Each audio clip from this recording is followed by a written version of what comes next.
Hey, Vegito Blue here. If you want me to return, subscribe to the Holy Dream. He does Dragon Ball Z, Naruto, and other Shonen Jump manga content, and much more. Okay, I think it's set in stone now, and it just makes complete sense. This might be the last arc of the original Dragon Ball Super story until we move on to Oob, whether they continue it in Super or not. First of all, we got the spoilers earlier on, like in the month, I think, where basically the Grand Priest is going to reveal that anybody that falls down while they're fighting just disappears from existence. So now it's not like if you fall down, you're just in the crowd watching the fight. If you fall down, you don't exist. So that just raises the stakes incredibly. And at the same time, earlier in the month again, Toyotaro had an interview where he was like, we're closing into the end of Dragon Ball Super, where we're gonna see the Oob stuff. He never said it's gonna end, he just said we're closing in. And we also got that little sneak peek when they mentioned Android in the Android 17 episode. Then they mentioned Oob, which means it's coming pretty close. And earlier on in the Resurrection F, they mentioned Oob, so that's 2 times, and it's always 3 strikes you're out. So it might be coming up very close, and we only have like 3 years left until the Oob part. We had 4 left with Battle of Gods. Then we had 5 left with Resurrection F, and like 4.5 after Universe 6. But then there's an episode where Vegeta uses the Dragon Ball, so we have to skip a year. And then after that, we also take a little longer until we see the Future Trunks returns. And then after that, Bulma wasn't pregnant, but now she's not only is she pregnant, but she was about to have a baby, and then the baby's here and is still growing. So that's 9 months and even more. So basically a year. And when Hit came back to assassinate Goku, we knew that it was a year since the Universe 6 arc. So honestly, there's like 3.5 or 3 or 2.5 years left. That's not a lot of time. And another reason it makes sense is because this is the Universal Survival arc. This is all 12 universes. You can't really get a story that's much hotter than that. Maybe a mini arc or a mini like filler 5 episode arc. But you cannot have a full arc after this. This is the best of the best. This is the top, the epitome of Dragon Ball Z, of power. All the universes fighting for life. You can't get higher than that. And that's gotten me thinking, and it's almost pretty obvious what that final wish, or what the final wish of the Super Dragon Balls is gonna be. Obviously, the final fight is going to be Goku versus Jiren. Everybody's going to be gone, obviously. All of Goku's members are going to be erased from existence because they fell down. And obviously, the Pride Troopers and all the other universes are going to be gone when it's Goku and Jiren left. And what does that mean?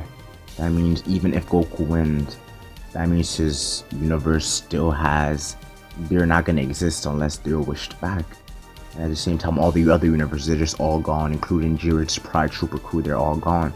So what I think is going to happen is after that entire Goku-Jiren fight, whatever happens, at the end of that, Goku's wish for the Dragon Balls, everybody thinks it's going to be to revive all of the universes, or to wish for a better challenge or whatever, but I don't think it's going to be that.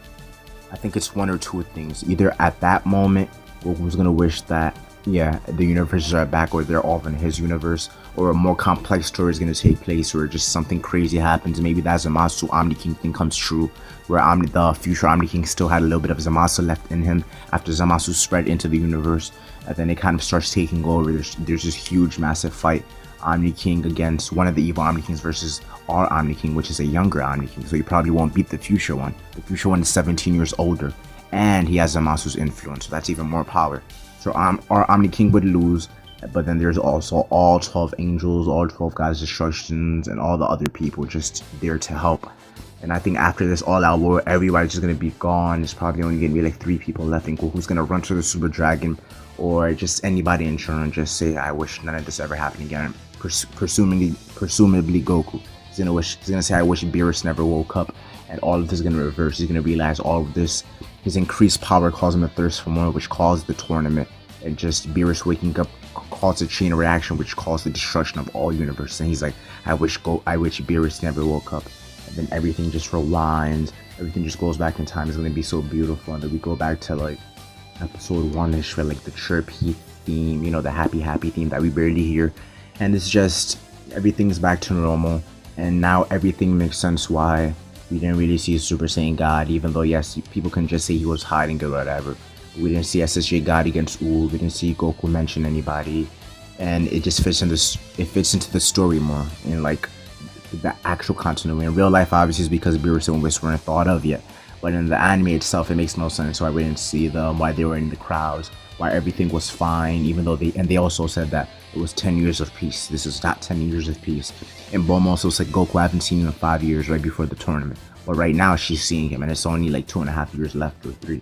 So everything would make sense if everything just goes back in time. GT fanboys would be happy because GT can still fit in with all of these gods stuff if everything goes back in time. And it'll probably be the end, and it'll just be like Super never happened. A lot of people would like that, a lot of people would hate that. But that's the main question of this video. Would you, if this theory happens, if this story happens, would you think that it was stupid that Super never happened, quotations, or do you think it's better that it's a self-contained story, which this crazy powers, them getting millions of times stronger, and then them going back to normal makes more sense? It just puts them more in reality. Or do you want them to keep these freaking celestial powers? But that's my video. It's just to get you thinking. I've talked about this topic in many other videos, but this one I concentrated more on it. I believe it's a beautiful story. It might be sad. It's like this picture you see on the internet where it's like for the Battle of Gods promo, we see like all the characters of them, Vegeta's on the floor screaming, and like Wraith just holding Bulma crying. It's just reminds me of like a sad time in Dragon Ball. But yeah, I'm the Holy Dream. Don't forget to like the video. Don't forget to subscribe and hit the notification bell button. And it looks like it's time to wake up, and I catch another dream. And also don't forget to look at my Facebook and Instagram, The Holy Dream. You'll find it in my description.